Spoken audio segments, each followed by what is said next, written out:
नमस्कार शेतकरी बांधवांनो.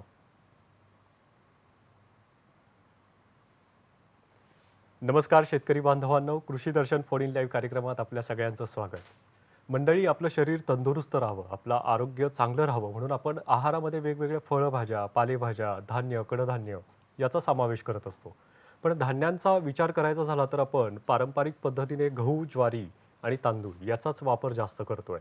पण जर याच्या जागी आपण भरड धान्यांचा वापर केला तर आपल्या शरीराला चांगल्या प्रकारचे पोषक मूलद्रव्य घटक मिळू शकतील आणि आपल्याला वेगवेगळ्या आजारांपासून आपल्याला आजारांना त्या लांब ठेवता येईल.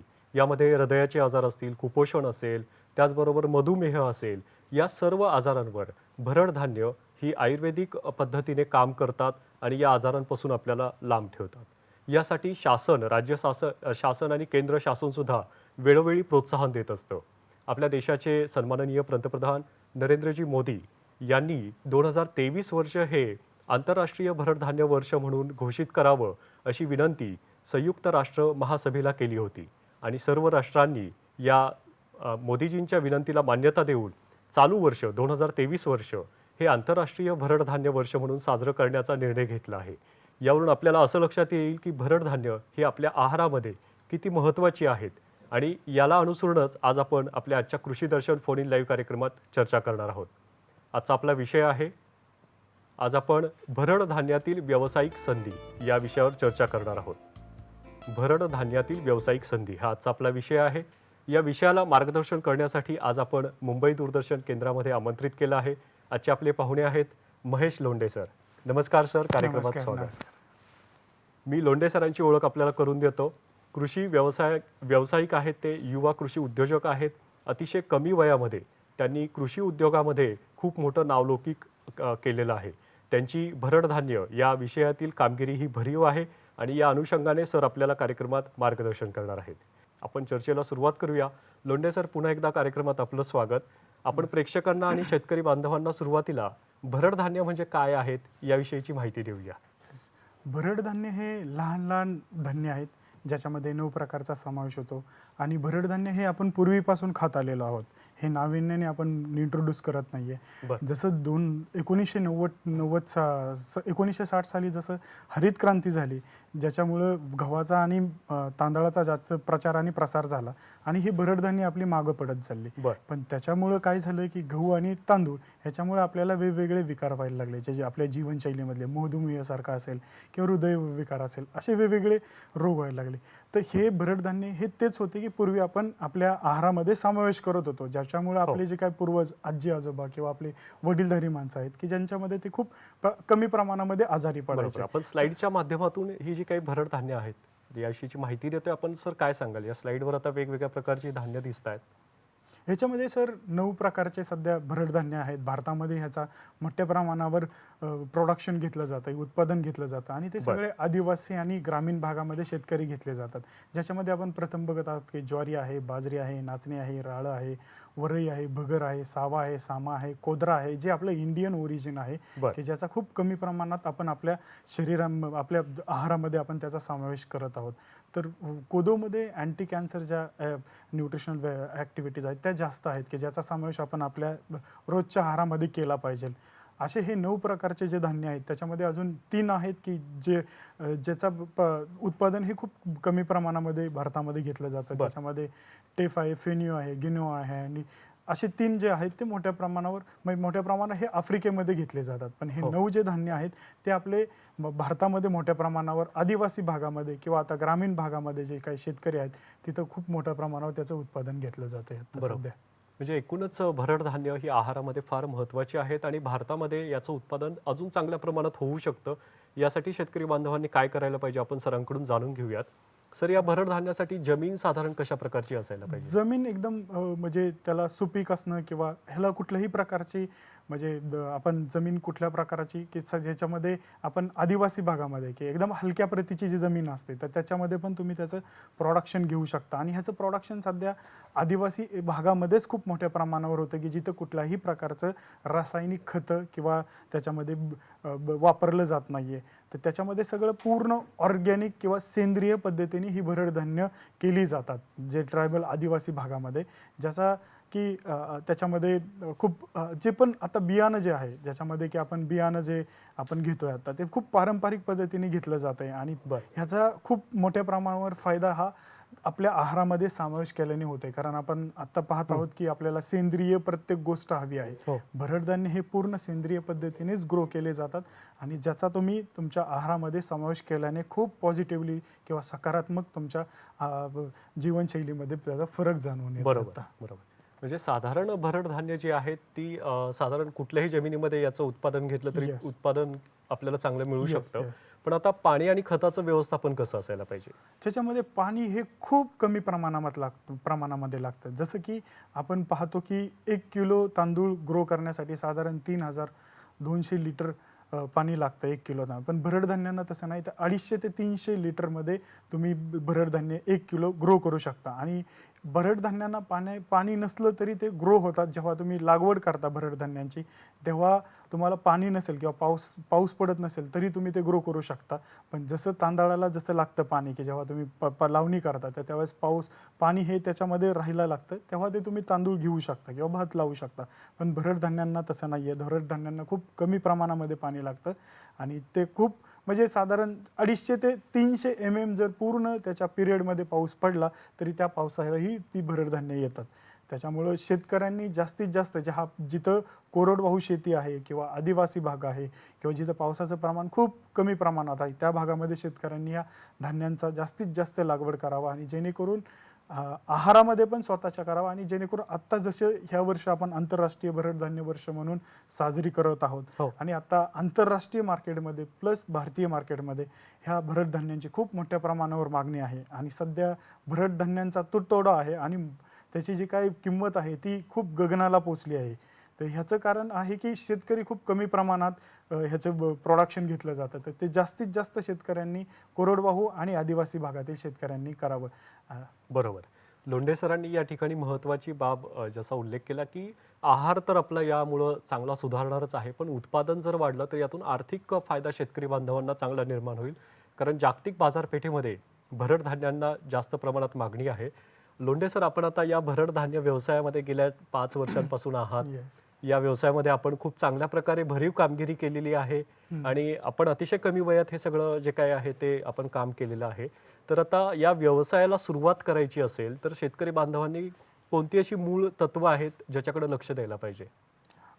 जसं की आता भरडधान्य म्हणजे वरई भगर असेल किंवा राळं असेल, हे जे काही लहान भरडधान्य आहेत ते शेतकरी खूप कमी प्रमाणात, म्हणजे मी जेव्हा महाराष्ट्रामध्ये काम करत आहे तर ह्या भरडधान्यांचं प्रोसेस म्हणजे जी प्रक्रिया आहे ती कुठल्याही शेतकऱ्याकडून होत नाही. तर खूप मोठे मोठे उद्योजक आहेत.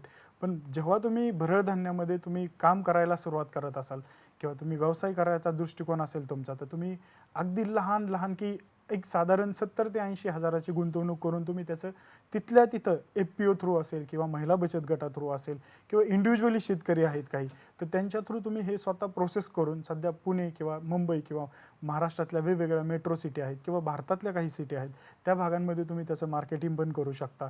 किंवा तुम्ही भरडधान्याचा जसं की आता ज्वारी बाजरी नाचणी आहे किंवा ज्वारी आणि बाजरी नाचणीचे तुम्ही रवे बनवू शकता बर किंवा तुम्ही लाडूही बनवू शकता ह्या ज्वारी बाजरी नाचणींचे. असे छोटे छोटे उद्योग तुम्ही सुरू करू शकता. त्यासाठी तुम्हाला वेगवेगळ्या ठिकाणी प्रशिक्षण अवेलेबल होतील. आमच्याकडेही आम्ही प्रशिक्षण देतो महिला बचत गटांना किंवा शेतकऱ्यांना, की तुम्ही भरडधान्य कशा प्रकारे तुम्ही ग्रो केले पाहिजे किंवा त्याचा कशा पद्धतीने तुम्ही बियाणं निवडत असताना सगळ्यात महत्त्वाचं की आता की जेव्हा आम्ही शेतकऱ्यांबरोबर काम करत होतो तर शेतकऱ्यांचा पहिला प्रश्न असतो की सर आम्हाला उत्पन्नच मिळत नाही याच्यात. बरं कारण त्याचं कारण आहे की आपण जे काय पारंपरिक पद्धतीने जे काय बियाणं वापरत आलेलो आहे तर त्यातला तो कस निघून गेलेला आहे. तर तुम्ही नवीन बियाणं जेव्हा तुम्ही आता लागवड करणार आहात तर त्यावेळेस तुम्ही सीड प्रोडक्शन घ्या, की बीज उत्पन्न कसं घेता येईल त्याच्यातनं, जेणेकरून तुम्हाला नेक्स्ट सीझनमध्ये तुम्हाला त्याचा चांगल्यात चांगला प्रोडक्शन किंवा त्याची उत्पादकता तुम्हाला कशी वाढवता येईल. बर ह्या प्रकारे आम्ही प्रशिक्षण देत असतो. छोटे छोटे बिझनेस आहेत तिथून सुरुवात करता येईल तुम्हाला. लाडू असेल, बिस्किट असतील की ज्याला खूप मिनिमम इन्व्हेस्टमेंट लागते 50 ते 1 लाखापासून, अशा तुम्ही बिझनेस चालू करू शकता. बरोबर. म्हणजे अतिशय कमी पैशांमध्ये सुरू होणारा हा भरड धान्यावर आधारित व्यवसाय आपण सुरू करून आपण उद्योजक बनू शकता. शेतकरी बांधवांनो, पारंपरिक व्यवसाय आहेत शेळीपालन, मेंढीपालन, दुग्ध व्यवसाय, त्याला जर आपण भरड धान्य व्यवसायाची जोड दिली तर आपल्याला आर्थिक फायदा चांगला होईल. लोंढे सर, आता आपण कार्यक्रमामध्ये सांगितलं की भांडवल हा मुद्दा आपण परत चर्चेसाठी घेऊया. आपण सुरुवातीला व्यवसाय सुरू करताना साधारण भांडवल उभा करताना काय अडचणी आल्या, यावर आपण कशी मात केली आणि याविषयीची माहिती आपण द्यावी. ओके. यामध्ये जेव्हा व्यवसाय सुरुवात करता येते तेव्हा 0 रुपये लागतात, त्याला जास्त पैसा लागत नाही. माननीय मोदीजींनी भरपूर ह्याच्यासाठी योजना आहेत गव्हर्नमेंटच्या, ज्याच्यामध्ये स्मार्ट सारखी योजना आहे. त्याच्यानंतर जी आपली प्रधानमंत्री सूक्ष्म अन्न प्रक्रिया योजना आहे, किंवा अजून तुम्ही बाकीच्या गव्हर्नमेंटच्या रेग्युलर स्कीम आहे, ज्याच्यातनं तुम्ही ह्या ज्या काही ज्या प्राथमिक प्रक्रिया केली जाते त्याच्यासाठी तुम्ही त्या त्या योजनेमधून लाभ घेऊ शकता. तुमच्या नजीकच्या तालुका कृषी अधिकारी आहेत त्यांच्याशी तुम्ही संपर्क करू शकता, किंवा तुमचे जे काही कृषी पर्यवेक्षक आहेत तुमच्या गावामधले त्यांच्याशी कॉन्टॅक्ट करून तुम्ही हा व्यवसाय चालू करू शकता. ह्याच्यामध्ये खूप कमीत कमी भांडवल लागतं. गव्हर्नमेंटच्या भरपूर स्कीम आहेत. ह्याच्यामध्ये काही तांत्रिक काही चॅलेंजेस आहेत, तर त्याच्यासाठी तुम्ही जवळ आसपासचे जे काही इन्क्युबेशन सेंटर असतील बिझनेस चालू करण्यासाठीचे, बरं. त्यांच्याशी कॉन्टॅक्ट करू शकता, किंवा तुम्ही आमच्याशीही कॉन्टॅक्ट करू शकता, जेणेकरून आम्ही तुम्हाला बिझनेस कसा हा याच्यामध्ये चालू करायचा, अगदी कमीत कमी भांडवलामध्ये तुम्ही कसा बिझनेस चालू करू शकता त्याचंही आम्ही मार्गदर्शन करतो त्याच्यामध्ये. सर, या मुद्द्याकडे आपण येऊयात. आपल्याला एक फोन येतोय कार्यक्रमामध्ये. गजानन राठोड फोन करतायत आपल्याला. हॅलो. नमस्कार सर. नमस्कार, मी गजानन राठोड बोलतो यवतमाळवरून. हा हा, आपला प्रश्न भरड धान्य विचारा. आणि गहू आणि तांदूळ यांच्यात पोषण मूल्य मिळतील का? समजा आपण गव्हावरून भरड धान्यावर स्विचवर झालो हो. तर पोषण मूल्यात किती फरक पडेल? बरोबर. गजाननजी, अतिशय समर्पक प्रश्न आपण विचारलेला आहे. खरोखरच त्यांचा प्रश्न खूप छान आहे. ते म्हणतात, आपण गव्हाच्या जागी भरड धान्यांचा वापर सुरू केला, ज्वारीच्या जागी आपण ही धान्य वापरायला लागलो, तर त्या प्रमाणात पोषण द्रव्य आपल्याला मिळणार का? नक्कीच. ज्याच्यामध्ये आम्ही आता बायोफर्गेट म्हणजे त्याचं हे करतो, की ज्याच्यामध्ये आम्ही हे जे काही धान्य आहेत त्याचं कंपॅरिझन आम्ही गहू आणि तांदळाबरोबर करतो, ज्याला आम्ही पॉझिटिव्ह, निगेटिव्ह आणि न्यूट्रल असे 3 प्रकारचे की ज्याच्यामध्ये सांगायचं झालं तर तुम्ही जर विचार केला, जर प्रोटीन असेल किंवा आपल्याला जे काय रेग्युलर जे आपल्याला न्यूट्रिशन गरजेचे आहेत, तर ती सगळी तुम्हाला ह्या भरड धान्यामधून मिळतात. अच्छा. जर तुम्ही ह्याच्यामध्ये पाहिलं असेल की आपण जे उपवासाला वरई खातो त्याच्यामधलं जे काही लोहाचं प्रमाण आहे ते 9.6 mg आहे पर 100 ग्रॅमला, जे तुम्हाला कुठल्याच धान्यामधून मिळत नाहीये. बरं. त्याच्यानंतर असे काही वेगवेगळे, जसं प्रोटीन आहे, प्रोटीनचं प्रमाण हे जे राळ्यामध्ये खूप मोठ्या प्रमाणात म्हणजे 12.6 mg तुम्हाला हे जे काही प्रोटीन आहे ते तुम्हाला त्या राळ्यामधून मिळलं जातं. किंवा तुम्हाला जे काय अजून डायटरी फायबर सगळ्यात महत्त्वाचे, की जे तुम्हाला खूप महत्त्वाचे, जेव्हा तुम्ही तुमच्या आरोग्याकडे पाहत असाल तुम्हाला डायटरी फायबर बरेच जण तुमचे डॉक्टर असतील किंवा तुमचे न्यूट्रिनिस्ट असतील तुम्हाला रिकमेंड करतात. मग ते डायटरी फायबर म्हणजे काय, तर हे तुम्हाला ह्या सगळ्या भरड धान्यामधून मिळतात. कारण ह्याच्यामध्ये फायबरचं प्रमाण खूप मोठ्या प्रमाणावर आहे या भरड धान्यांमध्ये. असं आयर्न आहे, झिंक आहे, कॅल्शियम, ज्याच्यात आपल्याला की तुम्ही पाहिलं तर नाचणीमध्ये कॅल्शियमचं प्रमाण हे दुधापेक्षा 3 पट आहे, की हे आपल्याला लहान मुलांना देतात. तर कारण त्याचं तेच आहे की ह्याच्यामध्ये जे नाचणीमध्ये आहे की ते कॅल्शियमचं प्रमाण हे 3 पट आहे. त्याच्यानंतर वेगवेगळे जे काय तुम्हाला रेग्युलर तुमच्या जीवनशैलीमध्ये जेवढे न्यूट्रिएंट लागतात ते सगळे तुम्हाला ह्या भरड धान्यामधून मिळले जातात. आणि ह्याचा वापर जे सगळ्यात महत्त्वाचा जो ग्लायसेमिक इंडेक्स म्हटला जातो, की ज्याचा भरड धान्यांचा खूप कमी आहे, किंवा तुम्ही आपण कार्बोहायड्रेट फायबर जो काय रेशो असतो तो ह्या सगळ्या धान्यांचा 10 पेक्षा कमी आहे, की जेणेकरून जो ग्लायसेमिक इंडेक्स किंवा तुम्हाला जे काही मधुमेह होतो, मधुमेह लोकांना तांदूळ किंवा तुम्हाला गहू हा खाणं वर्ज्य करतात डॉक्टर. तर त्याचं कारण हेच आहे की ह्या धान्यांमध्ये डायटरी फायबर्स आहे, त्यांचा कार्बोहायड्रेट आणि फायबरचा रेशो हा 10 पेक्षा कमी आहे. आणि तुम्ही बाकीच्यांच्या ज्या धान्याचा बघितला तर त्याचा 60 ते 70 आहे गहू आणि तांदळाचा. त्याच्यामुळेच हे तुम्हाला ह्यातनं सर्व प्रकारचे तुम्हाला जेव्हा आम्ही आयर्न डिफिशियन्सी ॲनिमिया आहे, किंवा तुम्हाला जर डायबिटीस आहे, किंवा तुम्हाला कार्डिओव्हास्क्युलर असं किंवा हृदयरोग असेल, असे जे काही वेगवेगळे तुम्हाला जे काही प्रॉब्लेम्स असतील, जीवनशैली आजार असतील, तर त्याच्यासाठी हे जे काही भरड धान्य आहे ते खूप प्रभावी आहेत. तुम्ही तुमच्या डेलीच्या आहारामध्ये तुम्ही फक्त 1 आठवडा तुम्ही फक्त भरड धान्यांचा समावेश करा, आणि तुम्ही आसपासच्या लोकांना सुद्धा रिकमेंड करू शकता की ते तुमच्या आसपास अवेलेबल होतील, किंवा तुम्ही वेगवेगळ्या ऑनलाईन प्लॅटफॉर्मच्या माध्यमातून तुम्ही मागवू शकता. तुम्ही स्वतः आधी प्रयोग करा, जेणेकरून तुम्हाला खूप चांगला त्याचा प्रभाव दिसेल. म्हणजे तुम्ही छान प्रश्न विचारलेला, त्याचा तुम्हाला नक्कीच फायदा होईल भरड धान्यांचा. बरोबर. लोंढे सरांनी आपल्याला या भरड धान्यांचा आरोग्याशी किती संबंध आहे, याच्यातून मिळणारी पोषण द्रव्य काय आहेत हे सांगितलं. आकाराने जरी ही भरड धान्य लहान असली तरी त्याचे फायदे अनेक आहेत, फायदे मोठे आहेत. याविषयी आपण सविस्तर जाणून घेऊयात एका व्यावसायिक विश्रांतीनंतर.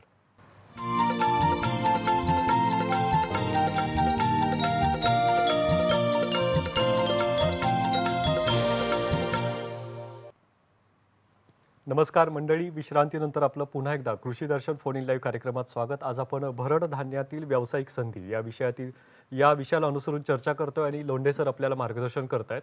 आपण चर्चेला सुरुवात करू. लोंढे सर, यापूर्वी आपण भांडवल उभारणीविषयी माहिती देत होता, तर यामध्ये अजून काय मुद्दे आपण सांगा? त्याच्यामधून ज्याच्यामध्ये आपण शेतकरी गट असतील, महिला बचत गट असतील किंवा उद्योजक असतील, अशा वेगवेगळ्या लोकांचे जेव्हा उद्योजक म्हणून तुम्ही उभार करत असाल तर त्यावेळेस तुम्ही वेगवेगळ्या पद्धतीने तुम्ही काम केलं पाहिजे. जसं महिला बचत गट असतील, त्याला Maharashtra state rural livelihood mission आहे की त्यांच्यामार्फत काही त्याच्यासाठी बीज भांडवल मिळतं. किंवा तुम्ही शेतकरी उत्पादक गट असाल तर त्याच्यामध्ये स्मार्ट सारखी योजना आहे की ज्याच्यामध्ये 60% सबसिडी दिली जाते. त्यातनं तुम्ही एक खूप मोठा व्यवसाय ह्या भरड धान्यामध्ये उभा करू शकता. जेव्हा तुम्ही उद्योजक म्हणून असाल तर तेव्हा वेगवेगळे महाराष्ट्रामध्ये किंवा देशामध्ये इन्क्युबेशन सेंटर आहेत, त्यांच्या माध्यमातून तुम्ही काम करू शकता. त्याच्यामध्ये तुम्ही इनोव्हेटिव्ह तुमचे काही आयडियाज असतील किंवा तुमचे बिझनेस प्लॅन असतील ते बनवा, तिथं तुम्ही पिच करा. किंवा वेगवेगळ्या गव्हर्नमेंटचे स्टार्टअप इंडिया सारखे असेल गव्हर्नमेंटचे स्कीम, किंवा आर्किवाय रफ्तार म्हणून नावाचा जो काही प्रोजेक्ट आहे government ministry of agriculture and farmer वेलफेअरचा, त्याच्यासाठी तुम्ही अप्लाय करू शकता. किंवा अजून काही गव्हर्नमेंटचे काही इन्क्युबेटर सेंटर आहेत, जसं अटल इनोव्हेशन मिशन आहे, त्यांच्यामार्फतही ह्यावर्षी मिलेट्सवर काही चॅलेंजेस होते. किंवा काही युनिव्हर्सिटीज आहेत, काही इंडिव्हिज्युअल काही लोक आहेत, इन्व्हेस्टर आहेत की जे इंटरेस्टेड आहेत मिलेट्समध्ये इन्व्हेस्टमेंट करण्यासाठी, तर त्यांच्यामार्फतही तुम्ही काम करू शकता. अशा अनेक स्कीम आहेत. तुम्हाला ती फक्त संधी हे करता आली पाहिजे, ग्रॅब करता आली पाहिजे. कारण अनेक अपॉर्च्युनिटीज सध्या मार्केटमध्ये मिलेट्ससाठी आहेत. कारण हे वर्ष आपण आंतरराष्ट्रीय भरड धान्य वर्ष म्हणून साजरी करत आहोत. तर त्याच्यासाठी अनेक तुम्हाला फक्त ती संधी तुम्हाला साधता आली पाहिजे. अशाच पद्धतीने तुम्ही करू शकता. बरोबर. आपलं राज्य शासन आणि केंद्र शासन यासाठी वेगवेगळ्या योजना राबवत आहे. या सगळ्या योजनांचा फायदा घेऊन आपण या व्यवसायाला सुरुवात करू शकता. आता लोंढे सर, आपण या व्यवसायासाठी जी काही उपकरणं लागणार आहेत त्या संदर्भातली माहिती द्यावी. ह्याच्यामध्ये तुम्ही म्हणजे जेव्हा भरड धान्यामध्ये काम केलं जातं त्यावेळेस 3 प्रकारच्या प्रक्रिया केल्या जातात, ज्याच्यामध्ये प्राथमिक, द्वितीय आणि तृतीय अशा 3 प्रोसेस असतात. ज्याच्यामध्ये प्राथमिक प्रक्रिया करत असताना तुम्हाला की ज्याच्यामध्ये जेव्हा शेतातून भरड धान्य काढली जातात तर त्याच्यानंतर पहिली जी प्रक्रिया होती ती प्रायमरी प्रक्रिया होते की ज्याच्यामध्ये आपण भरड धान्यावरचं टर्पल आहे ते काढलं. या मुद्द्यावर थांबवते, आपण चर्चा करूयात. फोन येतोय कार्यक्रमामध्ये. प्रभाकर खरवडे आपल्याला फोन करतायत परभणी या ठिकाणाहून. नमस्कार प्रभाकरजी, आपला प्रश्न विचारा. नमस्कार सर. नमस्कार. काय आमच्याकडे ज्वार जास्त पिकते. बर. ज्वार कमी खर्चामध्ये उत्पन्न आहे, पण त्याच्यापासून आम्हाला काय प्रोडक्ट म्हणजे काय पदार्थ बनवायचे ज्वारीपासून माहिती नाही. हो. आणि त्याच्या त्या मिशनी कुठे भेटतील हे पण काय माहिती नाही. त्यामुळे आम्ही ज्वारीचं पीक सध्या बंदच करत आहोत. एकदम कमी खर्चात येणारं पीक आहे, परंतु विकत नाही होत. बर. आपली अडचण आणि आपला प्रश्न प्रभाकरजी लक्षात आलेला आहे. सर, काय माहिती द्याल आपण? नक्कीच की ज्वारीमध्ये ज्वारी हे जे काय जो एरिया आहे मराठवाडा, जो कोरडवाहू एरिया आहे, जिथे पावसाचं प्रमाण, ज्वारी हे खूप चांगलं पीक येत आहे.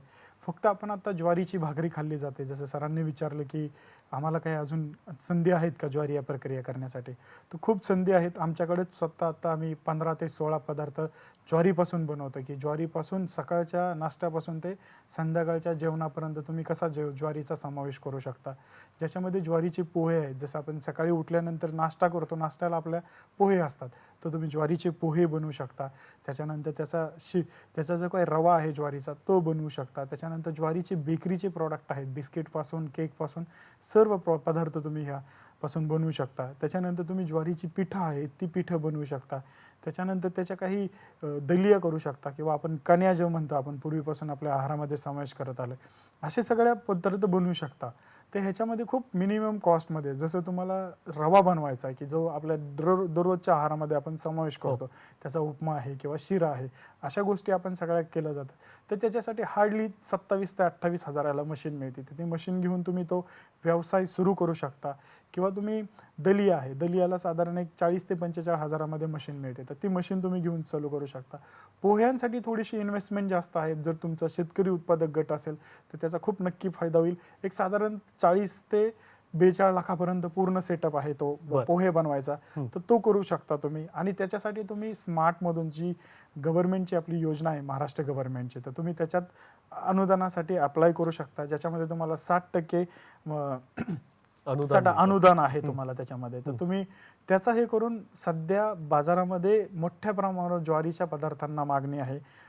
फक्त भारतातच नाही तर जागतिक मार्केटमध्ये सुद्धा ज्वारीला खूप महत्त्व आलेलं आहे. बरोबर. तर तुम्ही अशा पद्धतीने करू शकता. ह्याच्यासाठी ट्रेनिंगसाठी तुम्ही CFTRI जे म्हैसूरला आहे तिकडे घेऊ शकता, किंवा वेगवेगळे जे काय फूड टेक्नॉलॉजी कॉलेजेस आहे, किंवा आम्ही सुद्धा ट्रेनिंग बरोबर. देतो तुम्हाला, तर तुम्ही आमच्याकडूनही ट्रेनिंग निश्चित घेऊन सर. पूर्ण सेटिंग करू हो, शकता. हो. आपल्याला अजून एक फोन येतोय कार्यक्रमामध्ये. आपल्याला राजू पांढरे आपल्याला फोन करतायत, सांगली या ठिकाणाहून.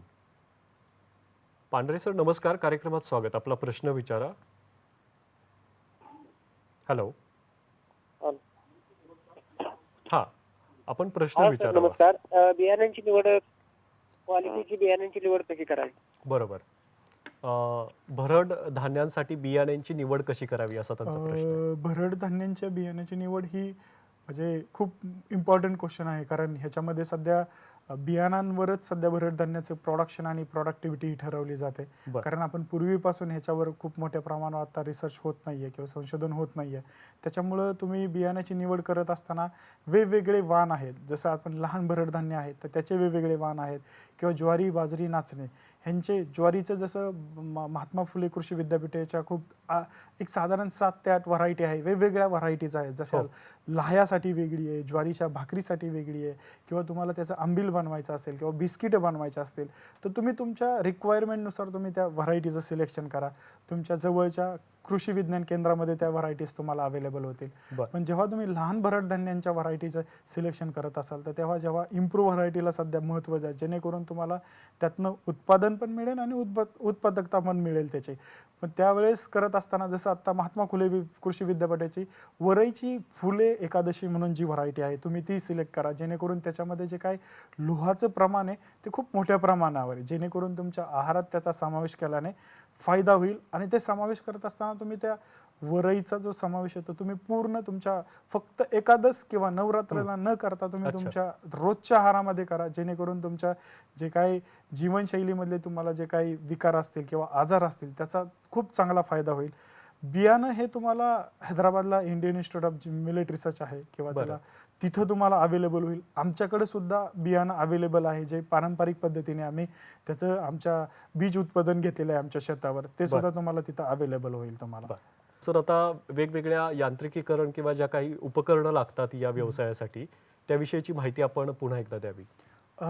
जसं प्राथमिक प्रक्रियेबद्दल सांगत होतो, की त्याला एक साधारण 6 ते 7 प्रकारच्या मशिनरीज लागतात, ज्याच्यामध्ये त्यातले जे काय सगळे आपण स्क्रीनवर पाहताच, की त्यातले दगडे असतील, किंवा त्याच्यानंतर छोटे छोटे खडे असतील, किंवा त्याच्यामधले जे काय अनवॉन्टेड ज्या गोष्टी असतील त्या सगळ्या काढण्यासाठीचे मशीन आहे. अच्छा. त्याच्यानंतर तुम्ही त्याच्यामध्ये ग्रेडिंग करू शकता, की ज्याच्यामध्ये स्मॉल आणि मोठे आणि छोटे धान्य, त्यातले तुम्ही मोठे धान्य आहे ते तुम्ही तुमच्या परत पुन्हा तुम्ही लागवडीसाठी उपयोग करू शकता. छोटे धान्य आहे ते तुम्ही त्यातले ते काय काढून टाकू शकता. तुम्ही जनावरांसाठी तुम्हाला खूप चांगल्या प्रकारचा तो चारा अवेलेबल होईल. त्याच्यानंतर आहे की सगळ्यात महत्त्वाचा पार्ट जो आहे तो लहान भरड धान्यांमधला, की ज्याच्यामध्ये ते टरपलं काढणं किंवा त्याच्यावरील आवरण काढणं. हो. कारण ते आवरण हे प्रत्येक भरड धान्यांचं वेगवेगळं आहे. लहान भरड धान्यामध्ये ज्याच्यामध्ये 6 प्रकारचे जे भरड धान्य आहे तर त्यांचं वेगवेगळं आहे.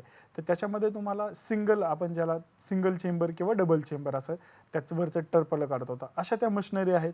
त्याच्यानंतरचा जो शेवटचा पार्ट आहे प्राथमिक प्रक्रियामधला तो सॉर्टॅक्स, की ज्याला आपण पूर्ण ग्रेड त्याच्यामध्ये प्रतवारी केली जाते, की बाबा 1 नंबरचं, 2 नंबरचं, 3 नंबरचं, की त्याच्यानुसार तुम्हाला मार्केटमध्ये सध्या मार्केटमध्ये तुम्हाला भाव मिळतील. ह्या तुम्ही स्क्रीनवर पाहत असाल की ह्या वेगवेगळ्या प्रकारच्या मशिनरीज आहेत, ज्याच्यामध्ये प्रायमरी प्रोसेसिंग आणि सेकंडरी अशा दोन्ही मशिनरी एक दिसतात आहेत तुम्हाला. की अशा प्रकारे प्रायमरी प्रोसेसिंग झालं. पण सेकंडरी आणि टर्चरी, सेकंडरीमध्ये तुम्ही जसं की व्हॅल्यू ॲडिशन असेल, की ज्याच्या मूल्यवर्धित आपण ज्याला म्हणतो, की ज्याच्यामध्ये बिक्रीपासून ते तुमच्या सकाळच्या रेडी टू ईट पासून जे काही पदार्थ आहेत ते तुम्ही सगळे सगळे बनवू शकता. बर. ज्याच्यामध्ये सगळ्यात महत्त्वाचा पार्ट आहे की प्रत्येक जणाला आवडणारा पदार्थ म्हणजे बेकरीचे पदार्थ, ज्याच्यामध्ये बिस्किट असेल किंवा त्याच्यामध्ये केक असेल किंवा नानकट्या आहे, खारी, टोस्ट, ह्या सगळ्या पदार्थ तुम्ही ह्या हो. भरड सर धान्यांपासून आपल्याला एक फोन येतोय कार्यक्रमामध्ये, आपण या मुद्द्याकडे निश्चित येऊयात. शिवाजी देशमुख आपल्याला फोन करतायत संभाजीनगर या ठिकाणाहून. देशमुखजी नमस्कार, कार्यक्रमात स्वागत, आपला प्रश्न विचारा. हा आपल्याला भरड धान्याचे नाम केली पाहिजे हां. बरं का, आणि ती मशिनरी कशी उपलब्ध होईल याची माहिती पाहिजे. देशमुखजी आपण प्रश्न पुन्हा एकदा विचारावा, काही तांत्रिक कारणामुळे आवाज आपला पोहोचू नाही शकला. असं आहे. म्हणजे भरड धान्याकरता हां. उत्पन्न कसं होईल आपल्याकडून, आणि त्याची मशिनरी आपल्याला कुठे मिळेल, बरं. आणि त्याची सुविधा कशा पद्धतीने. आमच्याकडे फक्त गहू, मक्का, ज्वारी, बाजरी हे धान्य तयार होतं. बर बर बर साधारण आपला प्रश्न समजलेला आहे. Yes, नक्कीच sir. उत्पादन किती प्रमाणात मिळू शकतं आणि Yes, yes, मशिनरी yes. जी आहे ती उपलब्ध कुठे होईल? येस येस, कारण हा सगळ्याच शेतकऱ्यांचा प्रश्न आहे की उत्पादन किंवा उत्पादकता कशी वाढवली पाहिजे भरड धान्यांची.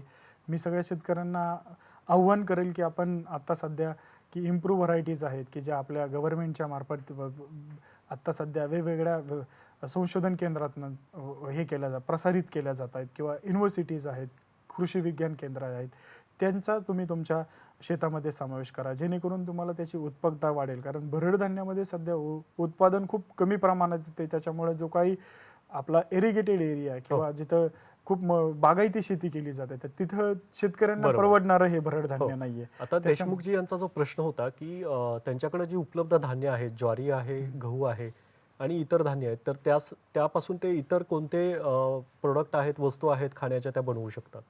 तुम्ही ज्वारी तुम्ही अशीही मार्केटमध्ये विकू शकता, पण तुम्ही जसं मी आता मागे सांगितल्याप्रमाणे की तुम्ही हार्डली 20 ते 25 किंवा 30 हजारापर्यंत तुम्ही इन्व्हेस्टमेंट करून तुम्ही त्याचा रवा करून मार्केटमध्ये विकू शकता, की जेणेकरून लोक त्याला जास्त त्यांच्या सकाळच्या ब्रेकफास्टमध्ये इन्क्लूड करू शकतात. बर. किंवा वेगवेगळे त्याच्या ज्वारीपासून तुम्ही बिस्किटं बनवू शकता किंवा त्याचे लाडू बनवू शकता.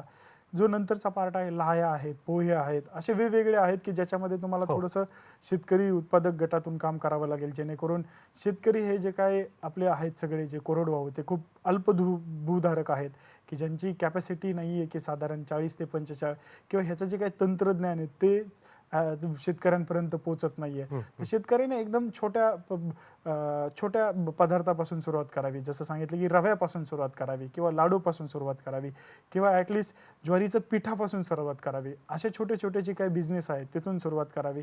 आणि ह्या सगळं तंत्रज्ञान सध्या मार्केटमध्ये पण अवेलेबल आहे, मशिनरी अवेलेबल आहेत, ह्या सगळ्या गोष्टी सध्या आहेत. बरोबर. आमच्याकडे पण आहे, तुम्ही आमच्याशी संपर्क करू शकता की जेणेकरून तुम्हाला आम्ही मार्गदर्शन करू शकतो की कशा पद्धतीने तुम्ही हे काम पुढे नेऊ शकता भरड धान्यांचं. आपण आता देशमुखजी यांचाही प्रश्न आणि मलाही हा एक प्रश्न पडला आहे की उपकरणं जर उपलब्ध करायची असतील तर ती कुठे उपलब्ध होतील, कुठून साधारण याची खरेदी करावी? हे सगळे उपकरणं सगळी पूर्ण भारतामध्ये अवेलेबल आहेत, वेगवेगळ्या ठिकाणी.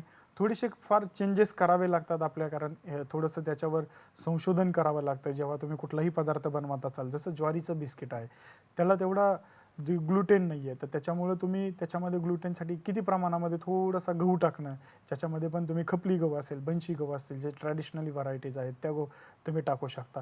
असे सगळे जे काही पदार्थ आहेत तुम्ही ते त्याच्या माध्यमातून बरोबर. करू शकता. आणि ह्या सगळ्या मशिनरी भारतात अवेलेबल आहेत.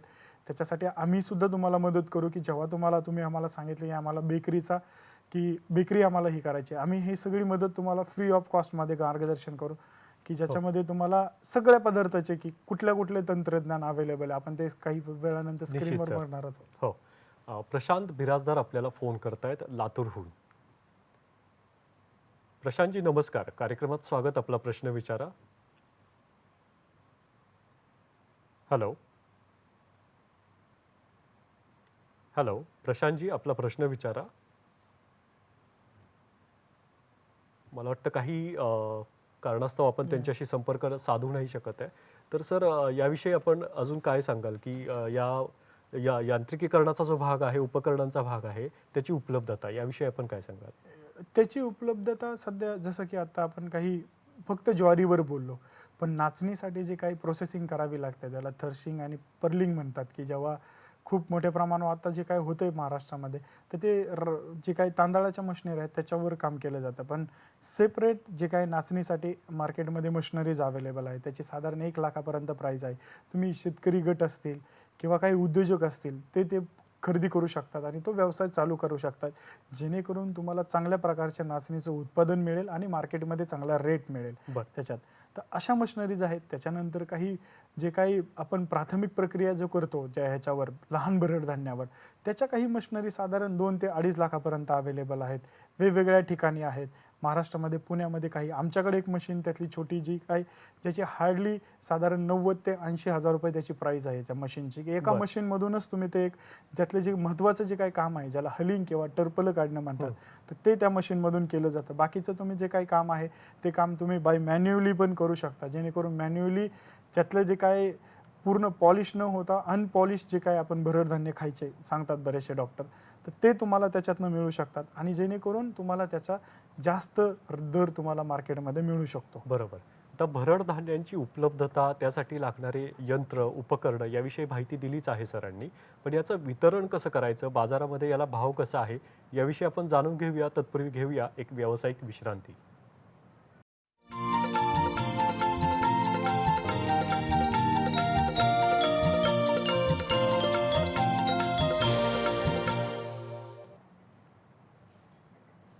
नमस्कार शेतकरी बांधवांनो, कृषी दर्शन फोन इन लाईव्ह कार्यक्रमात आपलं स्वागत. आज आपण भरड धान्यातील व्यावसायिक संधी या विषयावर चर्चा करतोय आणि महेश लोंढे सर आपल्याला मार्गदर्शन करतायत. कार्यक्रमात आपल्याला एक फोन येतोय. विजेंद्र मोहिते आपल्याला फोन करतायत रत्नागिरी या ठिकाणाहून. मोहितेजी नमस्कार, कार्यक्रमात स्वागत. आपला प्रश्न विचारा. नमस्कार सर, विजेंद्र बोलतोय, विजेंद्र मोहिते, रत्नागिरी. हो सर, बोला. मला विचारायचं होतं ऍक्च्युली मी आता तुम्हाला माहित असेल की आपल्या रत्नागिरीमध्ये राईस तांदूळ जो जास्त प्रमाणात होतो, हो. तर त्या दृष्टीने तांदळापासून आपण काय काय वस्तू म्हणजे जसं लाडू असतील किंवा बिस्किट असेल त्याचे काय काय बनवू शकतो आणि त्याचं प्रशिक्षण जर मला घ्यायचं असेल बर तर ते कुठून घेता येईल? बर बर मोहितेजी, आपला प्रश्न समजलेला आहे. तांदळाचं उत्पादन होत आहे, रत्नागिरीतून फोन होता आपल्याला. तर काय त्याच्यापासून पदार्थ बनवू शकतो आपण? तांदळापासून तुम्ही लाह्या बनवू शकता, पोहे बनवू शकता, खूप गोष्टी आहेत. तांदळाचं पीठ बनवू शकता, असे सगळं आहे. आणि सरांनी जसं विचारलं की त्याचं प्रशिक्षण कुठे मिळेल, तर तुमचं जे काही रत्नागिरीमध्ये दापोलीमध्ये जे युनिव्हर्सिटी आहे डॉक्टर बाळासाहेब कोकण कृषी विद्यापीठ, तर तुम्ही तिथं तुम्हाला मिळेल त्याचं प्रशिक्षण. कृषी विज्ञान केंद्र, कृषी विज्ञान केंद्रामध्ये मिळेल त्यांना त्याचं प्रशिक्षण. तर त्यांनी तिथं जाऊन त्याची चौकशी करावी. बरोबर सर. आता आपण अजून काही उपकरणं या ठिकाणी स्क्रीनवरती दाखवतोय, तर या उपकरणांची माहिती आपण प्रेक्षकांना द्यावी. तर आपण पाहतोय फोटोमध्ये की एक उपकरण आहे ज्याच्यापासून शेवया बनवल्या जात आहेत. तर काय सांगाल सर? भरड धान्यापासून शेवया सुद्धा बनवल्या जातात, की ज्या ग्रामीण भागातील महिला आहेत तर त्यांच्यासाठी पण एक खूप सुवर्ण संधी आहे की शेवया आता मार्केटमध्ये नाचणीच्या आहेत, ज्वारीच्या आहेत, बाजरीच्या आहेत, त्या करून सुद्धा त्या एक व्यावसायिक त्यांचा छोटासा व्यवसाय चालू करू शकता. ह्या शेवया तुम्ही जे काही शहरातील मार्केट आहे त्या मार्केटमध्ये तुम्ही त्याचं विक्री करू शकता. ही एक खूप चांगली ऑपॉर्च्युनिटीज आहे बचत गटांसाठी. ग्रामीण भागातील पापड आहेत किंवा त्याचे खारवडे आहेत, असे अनेक पदार्थ आहेत की जे तुम्ही चांगल्या प्रकारे जर त्याचं ब्रँडिंग किंवा पॅकेजिंग जर केलं तर खूप मोठं मार्केट आता सध्या आंतरराष्ट्रीय प्लस ह्याच्यामध्ये आपल्या भारतामध्ये खूप अवेलेबल आहे. बरोबर सर. आता या भरड धान्यांपासून आपण आता हल्ली सगळ्यांनाच घाई असते, वेळ कमी आहे पदार्थ बनवण्यासाठी. तर अशा काही पदार्थ आहेत का की ज्याच्यामध्ये आपल्याला रेडी टू ईट, आपण आता ही संकल्पना आता सध्या जास्त प्रचलित आहे, तर या भरड धान्यांमध्ये असे काही पदार्थ आहेत का, याविषयी आपण काय सांगा? येस आहेत ना. ह्याच्यामध्ये सगळे खूप रेडी टू ईट पदार्थ आहे. आपण आपल्या स्लाइडवर बघालच की ज्याच्यामध्ये वेगवेगळे आहेत की पफिंग आहे किंवा तुम्ही लाह्या आहेत, बिस्किटं आहेत किंवा त्याचे रेडी टू कुक किंवा रेडी टू ईट जे पदार्थ आहेत ते सगळे आपण ह्या भरड धान्यापासून, जेवढे सध्या बाजारामध्ये वेगवेगळे पदार्थ आहेत ते सगळे पदार्थ आपण ह्या भरड धान्यांपासून बनवू शकतो आणि ते तुम्ही आपल्या रोजच्या आहारामध्ये समावेश करू शकतो. ज्याच्यामध्ये आता आपण स्क्रीनवर बघत आहात की भरड धान्यांचा उपमा आहे जो रेडी टू कुक आहे, ज्याच्यामध्ये तुम्ही हॉट वॉटर टाकून फक्त 2 मिनिटं ठेवला की तुम्ही ते डायरेक्ट सर्व करू शकता. असे आहेत काही. त्याच्यामध्ये मिक्सेस आहेत की जे वेगवेगळ्या प्रकारचे तुम्हाला फ्लेवर देऊन तुम्ही व्हेजिटेबल टाकून किंवा वेगवेगळे भात असतील वेगवेगळ्या पद्धतीचे आपण आपापल्या रिजनमध्ये किंवा आपापल्या भागामध्ये आपण वेगवेगळे भात बनवत असाल तर त्याचा तांदळाच्या ऐवजी तुम्ही ह्या भरड धान्यांचा समावेश केल्याने तुमच्या जीवनशैलीमध्ये खूप चांगला उत्तम प्रकारे त्याचा बरोबर. सकारात्मक बदल जाणवेल तुम्हाला. आपल्याला कार्यक्रमात फोन येतोय. अक्षय राऊत आपल्याला फोन करतायत पुण्याहून. अक्षयजी नमस्कार, कार्यक्रमात स्वागत. आपला प्रश्न विचारा. नमस्कार सर. प्रश्न माझा असा होता की या भरड धान्यांपासून ज्या बनवलेल्या वस्तू असतील त्यांचा आंतरराष्ट्रीय बाजारपेठेमध्ये काय म्हणजे काय मार्ग आहे का, त्यामध्ये आपला किती स्कोप आहे? बरोबर, समर्पक प्रश्न आहे. धन्यवाद राऊतजी. याचा आंतरराष्ट्रीय बाजारपेठेमध्ये कशी मागणी आहे? नक्कीच खूप मोठ्या प्रमाणावर ह्याच्यामध्ये मागणी आहे की ज्याच्यामध्ये आपण युरोप असेल किंवा US असेल किंवा चायना असेल, अशा वेगवेगळ्या कंट्रीजमध्ये खूप मोठ्या प्रमाणावर मागणी आहे. मागच्या वर्षीपेक्षा ह्या वर्षी आपण 10% ह्याची निर्यात भरड धान्यांची केली आहे. ह्या आत्ताच्या सध्याच्या परिस्थितीला भारतामध्ये भरड धान्य अवेलेबल नाहीत. भारतीय लोकांच्या आहारामध्ये समावेश करण्यासाठी खूप मोठ्या प्रमाणावर सध्या निर्यात केली जाते भरड धान्यांची. ते लोकांनी जंक फूड सोडून भरड धान्यांचा त्यांच्या आहारामध्ये समावेश केलेला आहे. आपण भारतीय सध्या जंक फूडच्या मागे लागलेलो आहोत. बरोबर. तर मी नक्कीच या प्लॅटफॉर्मच्या माध्यमातून आवाहन करेन की जास्तीत जास्त ग्रामीण भागामधील किंवा शहरी भागातील लोकांनी त्यांच्या रोजच्या आहारामध्ये आपल्या भरड धान्यांचा समावेश करावा आणि उत्तम जीवनशैली जगावी. बरोबर सर, अतिशय महत्त्वाचा मुद्दा आपण या ठिकाणी अधोरेखित केला. आता या भरड धान्यांपासूनच्या वेगवेगळ्या विविध वस्तू खाण्याजोग्या याविषयीची माहिती आपण पुढे द्यावी सर. तुम्ही भरड धान्यांच्या वेगवेगळे जे काय जीवनशैली, जसं आता आपण जे काय मिड डे मील किंवा मध्यान्ह पोषण योजना आहे, तर त्याच्यामध्येही आम्ही सध्या हार्वेस्ट प्लस ही जे US बेस्ड जे एक NGO आहे त्यांच्यामार्फत आम्ही पुणे जिल्ह्यामधल्या एक साधारण 7 शाळांमध्ये आम्ही भरड धान्यांचा समावेश करतोय, जेणेकरून आपण आता सध्या कुपोषण असेल किंवा आयर्न डिफिशियन्सी ॲनिमिया असेल, असे जे काही लहान मुलांमध्ये आजार आहेत, तर त्याच्यासाठी ह्या भरड धान्यांचा खूप चांगल्या प्रकारे वापर केला जातोय. खूप मोठ्या प्रमाणावर आधीही झाला आहे, पण काही कारणास्तव होत नव्हता. आता पण ह्या वर्षीपासून आम्ही पूर्ण महाराष्ट्रभर ह्या भरड धान्यांचा वेगवेगळे पदार्थ बनवून त्यांच्या मिड डे मीलमध्ये इन्क्लूड करणार, जेणेकरून ह्याच्यामधून एक महिलांना तिथली ग्रामीण एक रोजगार सुद्धा उपलब्ध होईल आणि त्याच शेतकऱ्याला, तिथले जे काही शेतकरी आहेत त्या शेतकऱ्यांना एक चांगला हमी भाव मिळेल ह्या भरड धान्यातून. ही पूर्ण जी काही व्हॅल्यू चेन आहे ती स्ट्रेंथन होईल आणि कुपोषणासारखे किंवा आयर्न डिफिशियन्सीचे सारखे जे काय आपल्याला प्रॉब्लेम आहेत आता, तर ते आपण ह्या भरड धान्याच्या माध्यमातून आपण सॉल्व्ह करू शकतो किंवा हे एक शाश्वत सोल्युशन आहे. मिलेट्स, माल न्यूट्रिशन, भरड धान्य हे शाश्वत सोल्युशन, जेणेकरून ह्याचा फायदा म्हणजे आम्ही भरड धान्य म्हणतो, ही भरड धान्य हे तुमच्यासाठी पण, पृथ्वीसाठी पण आणि शेतकऱ्यांसाठी पण चांगले आहेत. हे ते सगळे जे काही कारणं आहेत, ही ती कारणं आहेत की जसं तुमच्यासाठी म्हटलं की आरोग्यासाठी आहे, शेतकऱ्यांसाठी की ह्याला खूप कमी पाणी लागतं, खूप कमी फर्टिलायझर लागतं, खूप कमी कष्टामध्ये हे पीक येतं. पृथ्वीसाठी की जे काही वेगवेगळे पर्यावरण पूरक आहे, जे काही वातावरणातील बदल होत आहे, आता अवकाळी पाऊस पडत आहे, तर त्याच्यासाठी तुम्ही हे भरड धान्य जास्तीत जास्त लागवड करावी त्याची. सर, आता तुम्ही व्यवसाय जेव्हा सुरू केला तेव्हा तुम्हाला सुरुवातीला विपणन करण्यासाठी किंवा व्यवसायामध्ये इतर अजून काय अडचणी आल्या याविषयीचा अनुभव आपण प्रेक्षकांसोबत सांगा. मार्केट करत असताना सध्या मार्केटमध्ये आत्ता सध्या हे वर्ष आंतरराष्ट्रीय भरड धान्य वर्ष म्हणून आपण साजरी करत आहोत. तर प्रत्येकजण आता भरड धान्य किंवा मिलेट्सबद्दल ऐकत आहात, तर प्रत्येक जणाला क्युरियोसिटी आहे आता. पण ह्याच्या मागं आधी की भरड धान्याला मार्केट करत असताना सगळ्यात महत्त्वाचं की त्याला चव नाहीये, त्याच्यामुळं की आपण बघतो की आपण आपल्या स्वतः या मुद्द्याकडे आपण येऊयात. आपल्याला फोन येतोय. अरविंद गडदे आपल्याला फोन करतायत. अरविंदजी नमस्कार, कार्यक्रमात स्वागत आहे. आपला प्रश्न विचारा. हा नमस्कार.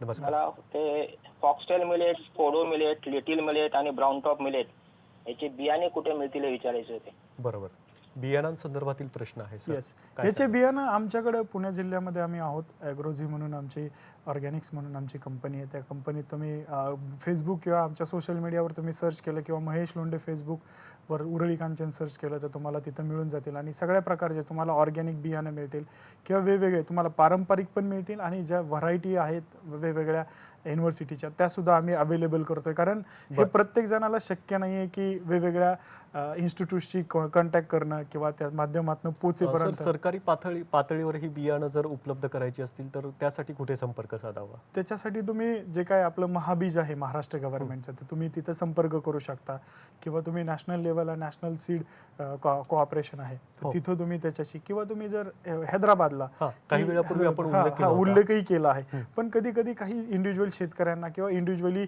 व्यक्तींना तिथपर्यंत पोहोचणं अशक्य होतं. तर अशा वेळेस आम्ही तुम्हाला कनेक्ट करून देतो किंवा आमच्याकडे जर त्या अवेलेबल असेल तर आम्ही ते बरोबर, आपण available मोफत त्यांना तो सल्ला देतो. देतो. बरोबर.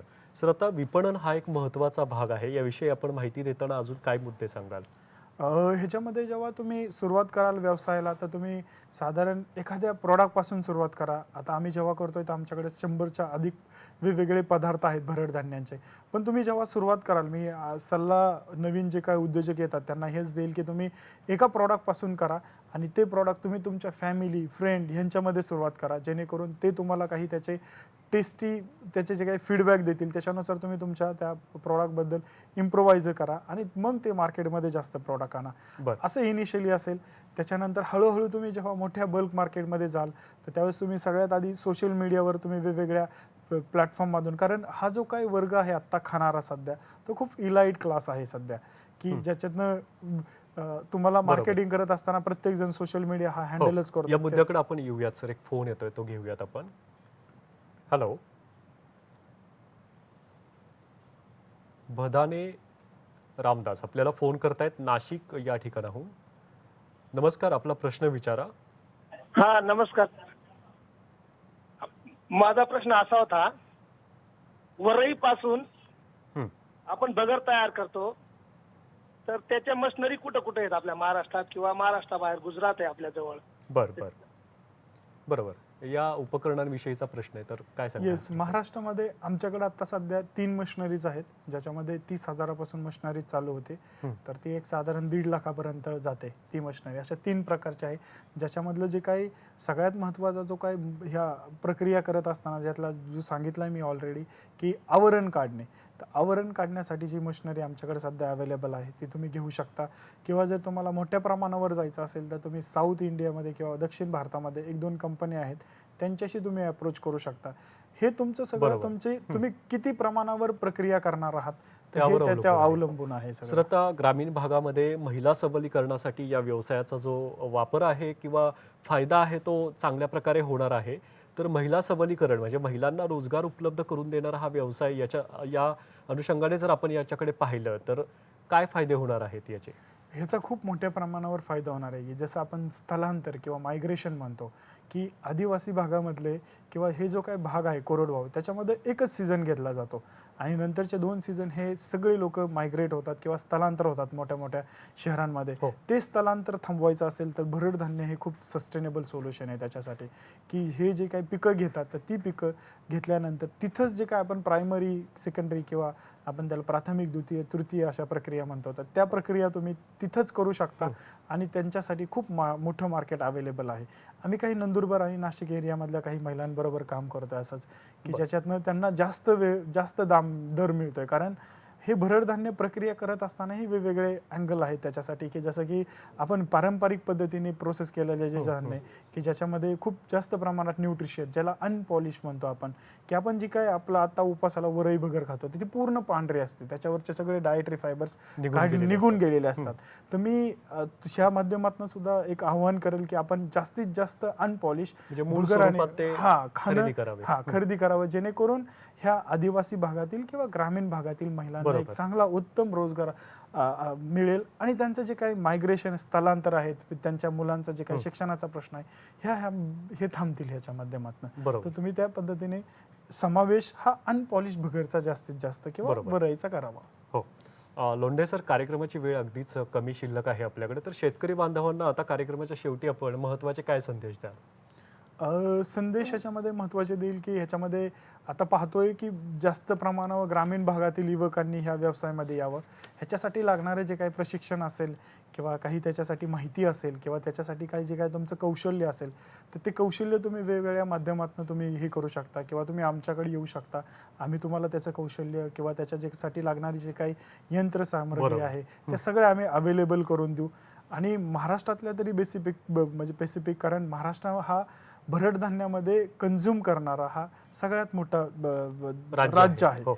आणि सर, आता त्याच्यात या भरड धान्य क्षेत्राच्या भविष्यातील संधी थोडक्यात सांगाव्या आपण. भरड धान्य भविष्यामध्ये तुम्हाला सगळ्यात महत्त्वाचं कुपोषण असेल किंवा आपलं जे काय आता हेल्थ कॉन्शियस आहे किंवा आपल्याला जीवनशैलीमधले जे काही आजार आहेत त्यांच्यासाठी भरड धान्य हे शाश्वत सोल्युशन आहे.